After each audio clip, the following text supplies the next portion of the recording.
Ah, c'est vous! Rapprochez-vous du coin du feu et laissez-moi vous raconter la fabuleuse histoire de Jaclyn Hill.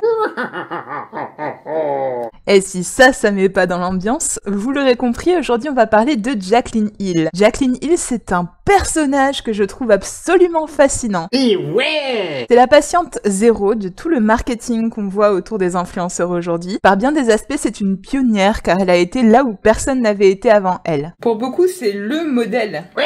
de ce qu'il ne faut surtout pas suivre. De quoi? En étudiant son parcours, les gens ont pu retenir des leçons précieuses sur ce qu'il ne faut surtout pas faire sur Internet. Vous l'aurez compris, je ne l'aime pas. Je suis obligée de le dire, par honnêteté intellectuelle. Vous pouvez penser que je suis biaisée, mais vous allez voir, c'est dur de ne pas l'être quand on sait les faits. Notre histoire commence dans les temps lointains de 2012. Sur YouTube, là où la beauté, c'était des gens qui partageaient leurs astuces et leurs techniques dans des vidéos mal éclairées et mal filmées. C'est vraiment toi qui vas parler de vidéos mal filmées et mal éclairées? Oh, toi! Excusez-moi, je disais... Et c'est à ce moment-là qu'elle a commencé à faire ses premiers tutos. Et c'est pour ça que je vais vous montrer comment on fait un look sublime! Elle a eu assez vite un succès monstrueux. Parce qu'elle était très douée pour enseigner, mais aussi parce qu'elle avait une super personnalité. Et voilà! C'est comme ça qu'on met un rouge à lèvres trop... Ouah! Elle a eu tout de suite une relation très forte avec ses fans. Moi, j'aime bien Jaclyn, parce qu'elle est cool. Et puis, elle m'apprend à me maquiller. Jaclyn, c'était un peu comme cette grande sœur super cool qu'on n'a pas tous, mais qui te partage ses astuces. Et puis en 2013, son contenu a évolué de façon extrêmement intéressante. Elle est passée de montrer aux gens comment se maquiller à des vidéos présentant ses produits favoris, des revues de produits, bref, à dire quel produit acheter. Et s'il y a bien une chose qu'il faut reconnaître à Jaclyn Hill, c'est qu'elle est peut-être extrêmement douée pour enseigner le maquillage, mais elle est imbattable lorsqu'il s'agit de vendre. Hey, salut les copines! Vous vous rappelez de ma palette préférée? Elle est vraiment géniale! On fait vraiment des trucs trop géniaux! Et puis, les gens ont commencé à remarquer petit à petit qu'elle citait souvent les mêmes marques dans ses produits préférés. Quel heureux hasard! La palette de chez Je Marge à Max. Il y a aussi le bronzer de chez Guerrero. Et le rouge à lèvres. Je Marge à Max. Et aussi, c'est chez Morphe. Oh, ces produits, ils ont l'air trop bien. Oh, je vais les prendre. C'est en 2015-2016 qu'elle a connu ses plus gros succès, notamment avec la sortie de Champagne Pop, l'highlighter qu'elle a créé en collaboration avec la marque Becca. Champagne Pop, ça a été un succès monstrueux. Pipipou, pipipiloupou, ripipou, ripipiloupou. Le jour de la sortie sur le site de Sephora, en 20 minutes, ils ont vendu 25 000 unités. À l'époque, c'était du jamais vu. C'est le lancement qui a montré aux marques le pouvoir marketing des influenceurs et aussi le pouvoir marketing des highlighters, parce qu'avant, t'en avais 2 ou 3. Aujourd'hui, t'en as 250 et ça se renouvelle chaque année. Au cours de cette même année, elle a coupé petit à petit ses liens avec les différentes marques pour n'en garder qu'une seule. Morphe.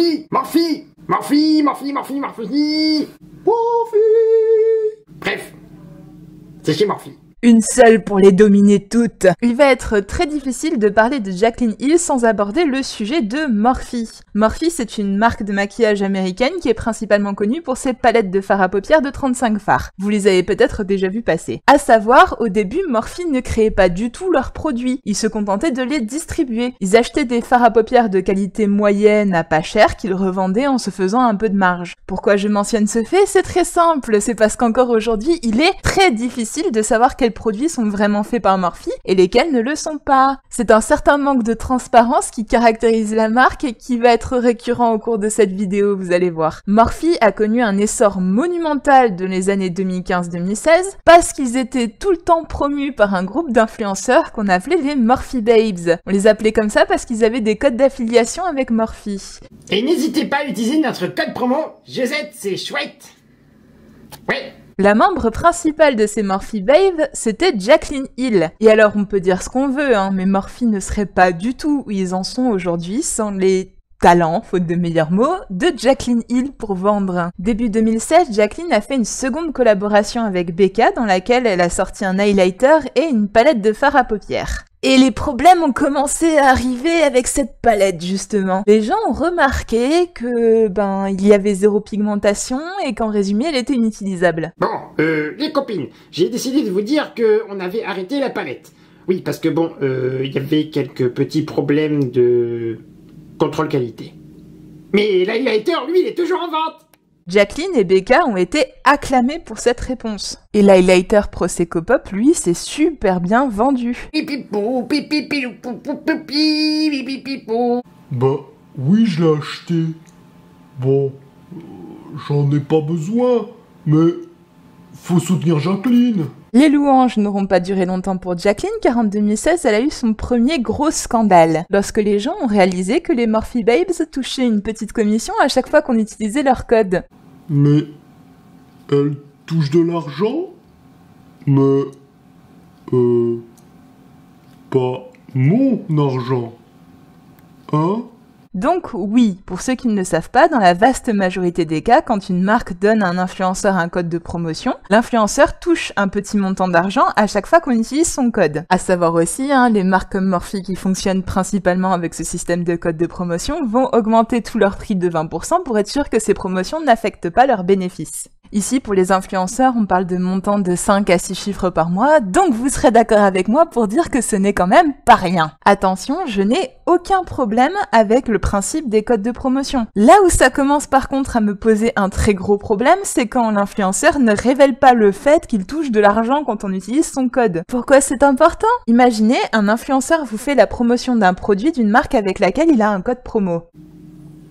Morphe! Est-ce qu'il vous fait la promotion de ce produit parce que ce produit est super et qu'il va révolutionner votre vie? Bah, c'est évident. Ou est-ce qu'il fait la promotion de ce produit parce qu'il va toucher un peu d'argent dessus quand vous irez l'acheter? Je ne peux pas affirmer que c'est l'un ou l'autre, mais je pense que c'est le genre d'information qu'il est important de connaître avant de faire votre choix.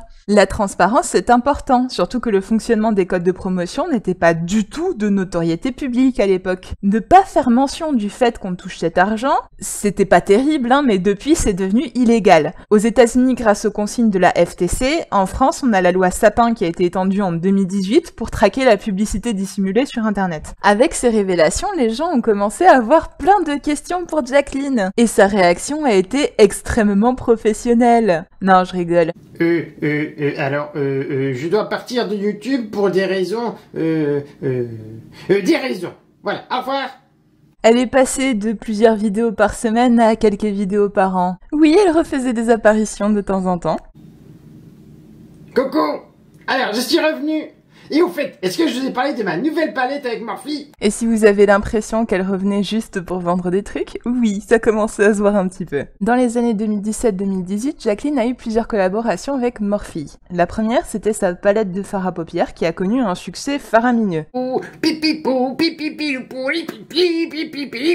C'était un produit excellent, du coup il a été aimé par tout le monde et c'est devenu une référence dans le domaine de la beauté. Ensuite, il y a eu sa collection de pinceaux qui a eu aussi son petit succès, notamment auprès des maquilleurs, et puis il y a eu une seconde collection de palettes appelée le Volt, et qui a été un bordel, mais un bordel. Le Volt, c'était un ensemble de 4 palettes qui a été vendu comme toutes les couleurs que Jacqueline Hill n'avait pas pu mettre dans la première. Cependant, les influenceurs qui ont reçu les palettes ont dit que les fards étaient extrêmement difficiles à travailler, extrêmement difficiles à estomper, que la pigmentation n'était pas toujours au rendez-vous, bref, que ça n'avait rien à voir avec la première palette. Hey, salut les copines! Bon, c'était pour vous dire que on retardait un petit peu la palette, la totalité de la collection. Oui, parce qu'en fait, il y a des petits soucis de qualité et on pense à vous. Du coup, on veut que ce soit parfait pour vous. Alors, tenez bon! La décision de Jacqueline et de Morphe a été extrêmement bien accueillie jusqu'à ce que 6 semaines plus tard... Hey, salut les copines! Je reviens vers vous pour vous dire que ça y est, on est enfin prêt. On a lancé la collection de palettes. Tout est parfait. On y a tout réétudié, réétudié, et c'est bon, on est au poil.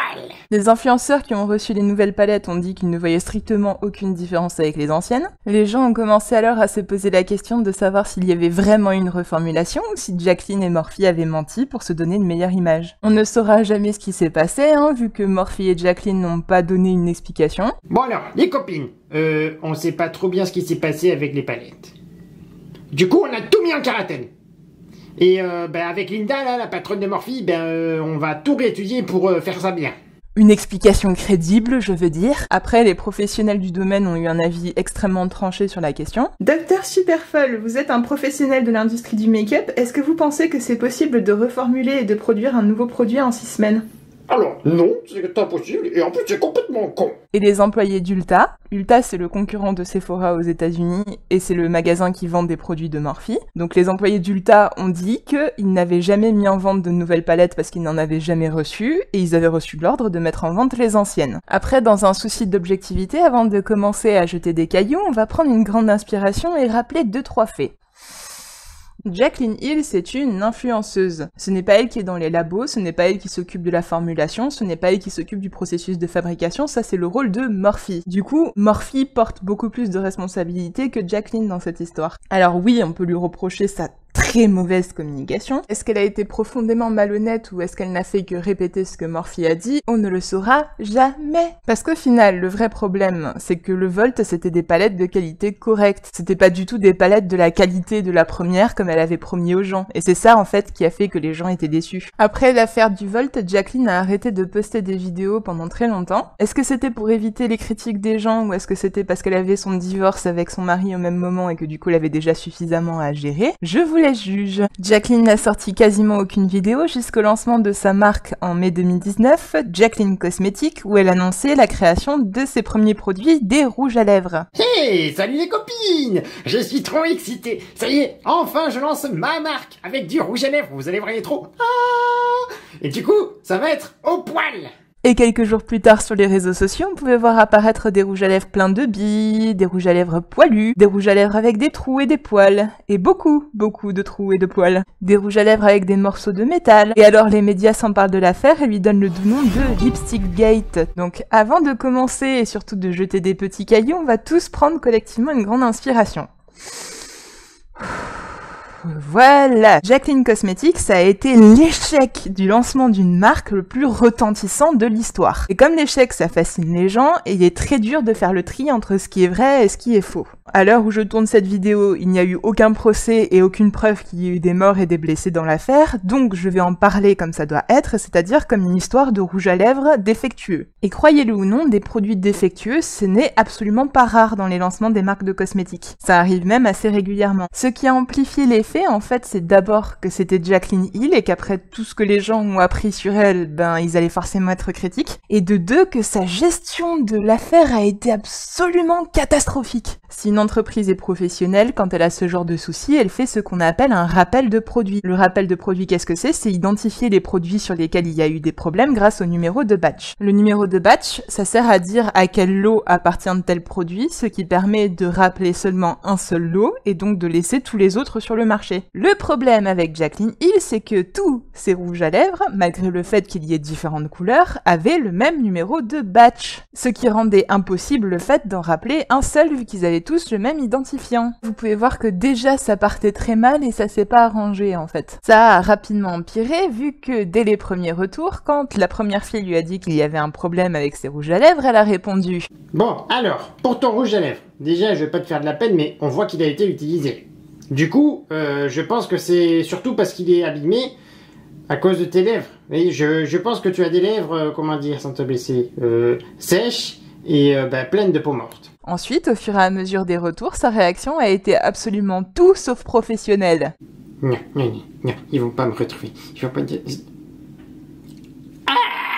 Oui, elle a disparu d'internet pendant plusieurs jours, et puis elle est revenue dans une vidéo où elle était particulièrement passive-agressive. Oui, non, mais alors là, quand je disais que c'était au poil, c'était pas ça que je voulais dire, hein. Pour expliquer ce qui s'était passé. Bon alors, les billets, c'est parce que c'est des ingrédients qui ont pas fondu.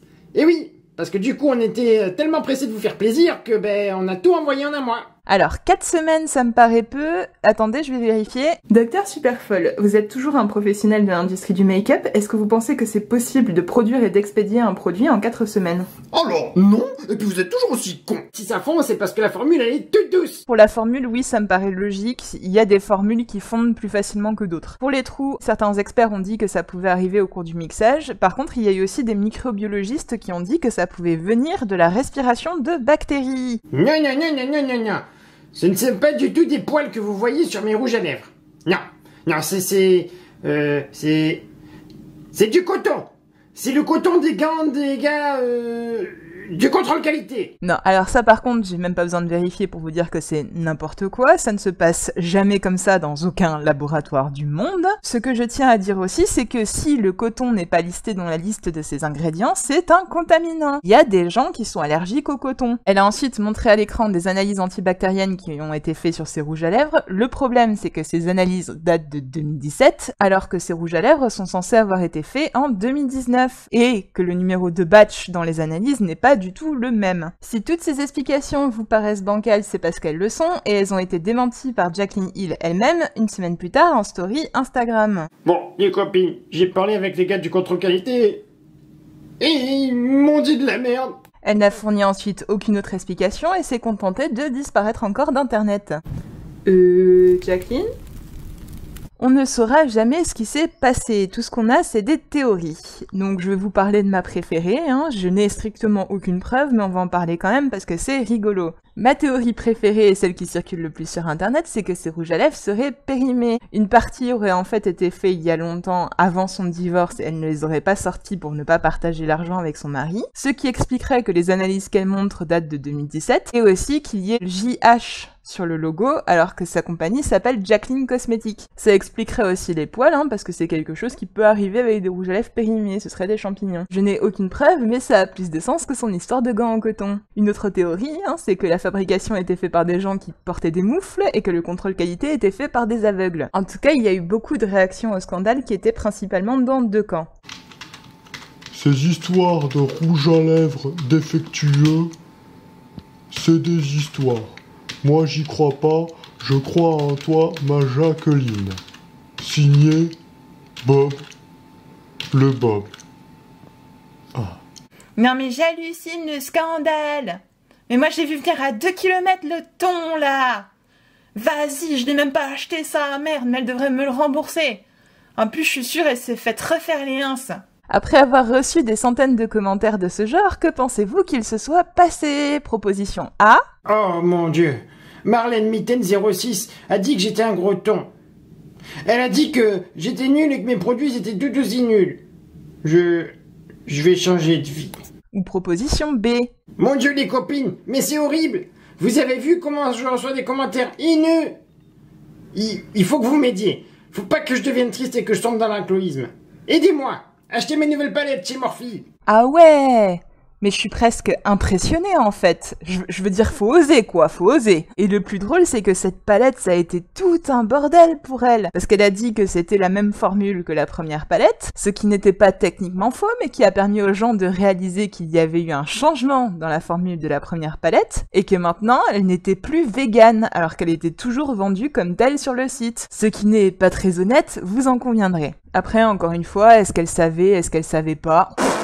En tout cas, ça a pas été très pénalisant pour elle, vu que sa marque a eu plein de lancements qui ont été un succès après ça, Jusqu'à il y a environ 2 mois où elle a sorti des rouges à lèvres liquides en disant « Hey, salut les copines! Ça y est, je ressors de nouveau du rouge à lèvres. Oui, parce que, bon, quand on tombe du panier de linge sale, il faut savoir y retourner. » Alors, d'un côté, je suis quand même vachement admirative, de l'autre, what the fuck? Elle ressort les rouges à lèvres sans rien expliquer et ça dérange personne à part moi. Et le pire, c'est que sur internet, tu peux rien dire, parce qu'elle s'est pris tellement de haine venant des trolls, que les gens ne veulent plus entendre quoi que ce soit de négatif sur elle. Sinon, tu te fais tomber dessus par une armée de fans en colère. Notre histoire se termine ici, les enfants. Elle a toujours autant de succès. Ouais. Elle ne sait pas expliquer, elle ne sait pas excuser, et en bonus, sa marque est vendue chez Ulta maintenant. C'est pas merveilleux, ça? Qu'est-ce qu'on peut retenir de cette histoire? La première leçon, et la plus évidente j'espère, c'est qu'il ne faut ni insulter, ni harceler les gens sur internet. Déjà, parce que c'est nul, je pense qu'on sera tous d'accord là-dessus, mais aussi parce que vous donnez des armes aux gens que vous insultez, et qui vont retourner contre les autres. Donc, ne faites pas ça. Et si vous le faites... Vous êtes toujours aussi con. La seconde leçon, peut-être un peu plus subtile, c'est que ces gens sur internet dont vous voyez toute la vie parce qu'ils postent n'importe quoi, ce ne sont pas vos amis, vous ne les connaissez pas. La plupart n'en ont rien à faire de votre existence, je vous l'assure. Ce n'est donc pas la peine d'aller étrangler les gens qui disent du mal d'eux, parce que ça n'a aucun sens en fait. Ce phénomène de fan de l'extrême, c'est de plus en plus répandu, et ça porte même son nom, c'est la culture stan. Le nom vient de la chanson éponyme d'Eminem que je vous conseille parce qu'elle est vachement sympa. Et des stans, ça t'en as partout. T'as des communautés de stans qui s'insultent entre elles parce qu'elles s'aiment pas, et tu as même des célébrités qui utilisent leurs stans pour aller harceler les gens qui disent du mal d'eux. Oui, on en est là, oui. J'en profite donc pour rappeler que vous avez tous le droit d'avoir vos opinions. Oui, je sais, dans certains pays non, mais vous m'avez comprise, faites pas semblant. Par exemple, même après aujourd'hui, vous avez le droit d'apprécier Jaclyn Hill, parce que vous la trouvez drôle, ou j'avoue là je trouve pas d'autre raison. Et vous avez aussi le droit, soyons fous, d'acheter ses produits. Moi de mon côté, j'ai le droit de la trouver profondément malhonnête et manipulatrice, et surtout de ne pas vouloir ces trucs à moins d'1 kilomètre de mon visage. Et vous pourrez me frapper aussi fort que vous voulez avec des frites en mousse, ça ne me fera pas changer d'opinion et ça ne rendra pas les raisons que j'ai d'avoir cette opinion moins valides. J'en profite aussi pour rappeler, arrêtez d'acheter des choses dont vous n'avez pas besoin pour soutenir des gens que vous ne connaissez pas. La plupart du temps, vous les soutenez déjà en fait en regardant leurs vidéos, donc c'est pas la peine. Et si vous voulez vraiment les soutenir financièrement, il y a d'autres moyens qui vous coûteront moins cher. Et ce sera tout pour moi pour aujourd'hui. N'hésitez pas à partager cette vidéo aux gens qui en ont besoin, à liker la vidéo, à vous abonner si ce n'est pas déjà fait, et surtout, en partant, n'oubliez pas de reprendre vos fourches, vos torches et vos petits cailloux. Moi, de mon côté, je vais me préparer à recevoir les stans de Jaclyn Hill qui vont venir me chercher. Ils vont la voir, leur putain de guerre. Ils vont la voir.